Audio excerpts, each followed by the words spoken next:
Hello viewer, welcome to channel Amarnath FM. In this video, you are listening foreign policy designed by Kautilya. The state comprises 6 internal constituents that include the king, the ministers, the fortified city, the population, the treasury, and the army.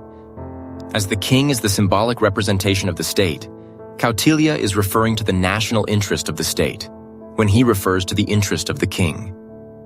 As it is in the interest of every king to oversee the expansion of his kingdom, and conquest is the primary means for doing so, the would-be conqueror is called the Vijigishu.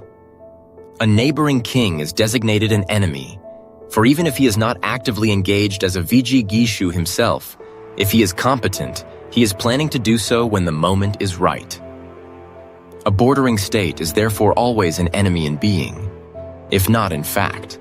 With this same logic, Kautilya can assert that the enemy's enemy is an ally. This creates the possibility of a third interactive state. A middle king is one that has a common border with both the conquering Vijigishu and his designated enemy, and is thus either a potential enemy or an ally. The discerning Vijigishu must be very shrewd in his policies towards such a potential swing state. Finally, a neutral king is one that is not directly involved. He has no common border with either the conquering or the enemy state, but is still within the sphere of influence of the Vijigishu.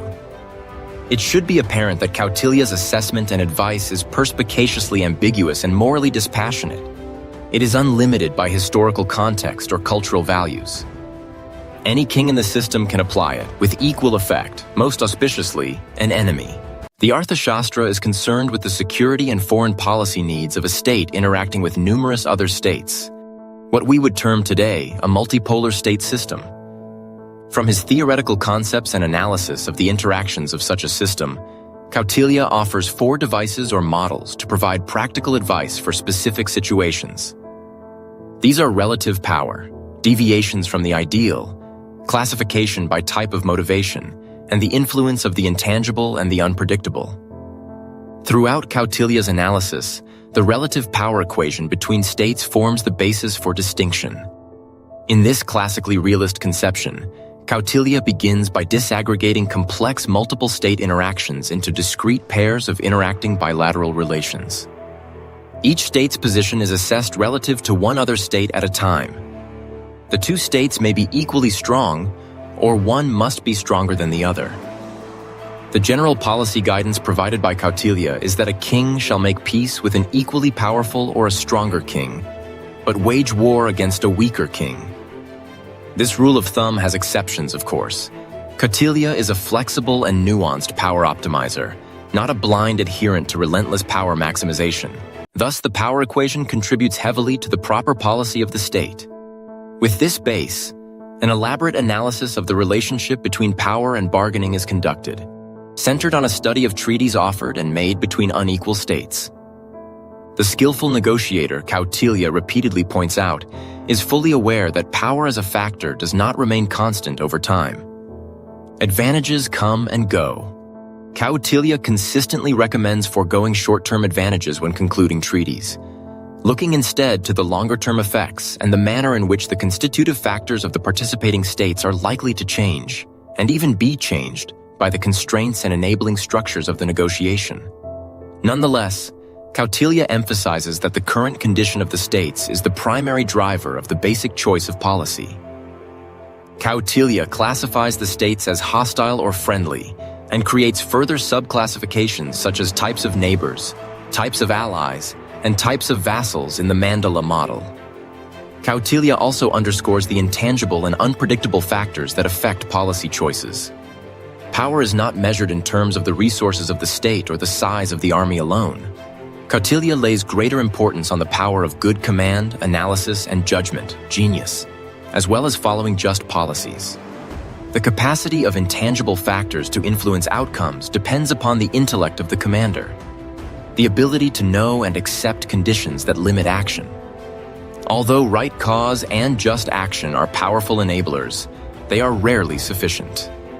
For example, Kautilya advises a weak king not to sacrifice himself in imprudent valor.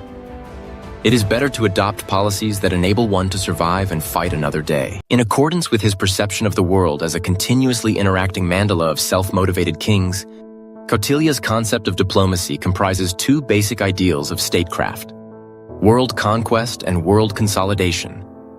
No matter the position of the state or the vector of extant power, the proper king seeks ultimately to enhance the size and position of his kingdom. This could be achieved by following a six-fold state policy to transit from a state of decline to stabilization, and finally progress or advancement. The six-fold state policy comprises careful attention to war, peace, neutrality, invasion, alliance, and dual policy, war with one state and peace with another. Which policy is selected depends on the power of the state vis-à-vis other states, as well as the overarching environment. In a system of many interacting states, a king may be pursuing all six policies simultaneously. Put simply, a king should employ a suitable policy to match the environmental dynamics of political situations. Kautilya advocates diplomacy as an instrument to further the objectives of state consolidation and advancement. He recommends peace, if, in a given situation, advancement can be attained either by peace or war. The same general rule applies for decisions regarding neutrality and war. Wasting resources or depending on the fickle outcome of battle, when negotiation provides equal benefit, is undesirable. Depending on the political environment, a state desirous of expansion of its power should consider all components of the six-fold policy. Peace pacts should be conferred with cognate states and war waged on minor states. A war with a major power that could ruin the attacker should be avoided. Thus, power confers peace among states of equal status, a staple concept of modern realism. In another example of power politics, Kautilya recommends that a minor submissive state should be allowed to sue for peace. Carrying on a war beyond the point of reasonable gain may draw the wrath of an alliance of states. The basic principles of foreign policy. The guiding principles of Kautilya's foreign policy are straightforward. A king shall enhance the capabilities of the state, those which augment the resources and power that enable him to proceed on a campaign of conquest. The enemy shall be eliminated or neutralized. Intellectual discretion or prudence in policy choices promotes stable growth and peace. Peace is preferable to war so long as the outcome is equivalent. A king's behavior in victory and in defeat must be just. Those who help are allies, those who hinder are enemies. Towards achieving the welfare of a state, Kautilya recommends considering a policy of non-intervention or overt action by a deliberate choice of a policy in order to enjoy the fruits of past acquisitions through consolidation. Active foreign policy is followed with an objective of enlargement of one's power and influence, and in turn, one's territory. The aim is to ensure progress of the state, either materially, in terms of its treasury, wealth, and army, or diplomatically, in terms of its relations with other states. In the vicinity, there is always a natural enemy, and other neighbors could be hostile, friendly, or in vassal relationships. There may also be a buffer state between the king and the enemy.